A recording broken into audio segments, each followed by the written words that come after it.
So this is the third and final video for today, and these are even more examples for 9-4 solving quadratic equations. And so we're going to start getting into simplifying those square roots the way that we saw in the last section. So for our first example, we have 2x squared equals 400.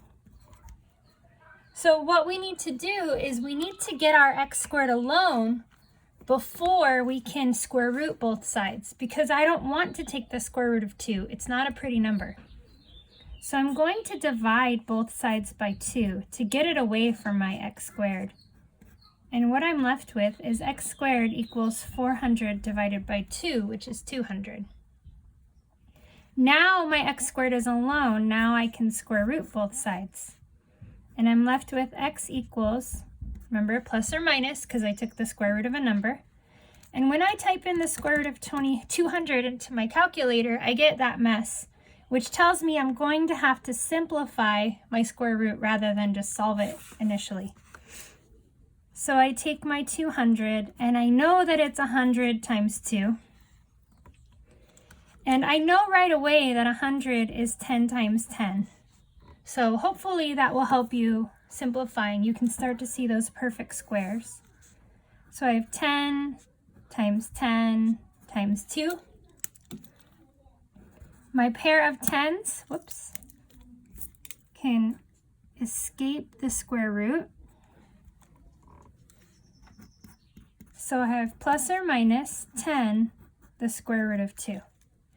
And that is my solution. And what that means, that plus or minus, means I have positive 10 root 2 and I have negative 10 root 2. Those are both my solutions. So when you have a number in front of your x squared, you have to divide it out before you can square root. You don't have to, you should divide it out before you square root. Okay, final example. We have 2x squared minus 7 equals 83. So notice we're just adding steps as we go. The last example, we added a number in front of the x squared. It's a coefficient. Now we have a number adding and subtracting on the end. So just like normal solving, we want to get our x alone. And we want to do that by square rooting at the very end. So the first thing I'm going to do is I'm going to get rid of this negative 7 by adding 7 to both sides. I get 83 plus 7 is 90. These cancel and I'm left with 2x squared. Now, just like the previous problem, I want my 2 away from my x squared. So I divide both sides by 2. And I'm left with x squared equals 45. So my x squared is alone. Now is a good time to square root. And I get x equals plus or minus. And when I type the square root of 45 into my calculator, I get disaster. So I don't want to use my calculator. I want to simplify using the skills we just practiced.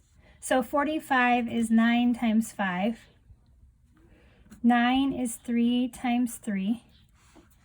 So I can rewrite 45 as 3 times 3 times 5. My 3's come out. X equals plus or minus 3 square root of 5. So we have positive 3 root 5 and negative 3 root 5. Now, if you're using a calculator and you're unsure if you are square rooting correctly, one trick that I like to do, I guess it's not a trick, one strategy I like is I compare the decimal of this to the decimal of that to see if they're the same. Because this is just the simplified version of that, they should be identical. So if I type in the square root of 45, I get 6.7082, blah, blah, blah, blah, blah. Now my 3 root 5 should be the same. So if I type in 3 root 5, I get 6.7082, blah, blah, blah.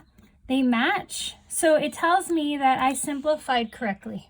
And that's one strategy you can use to double check that you're doing this correct.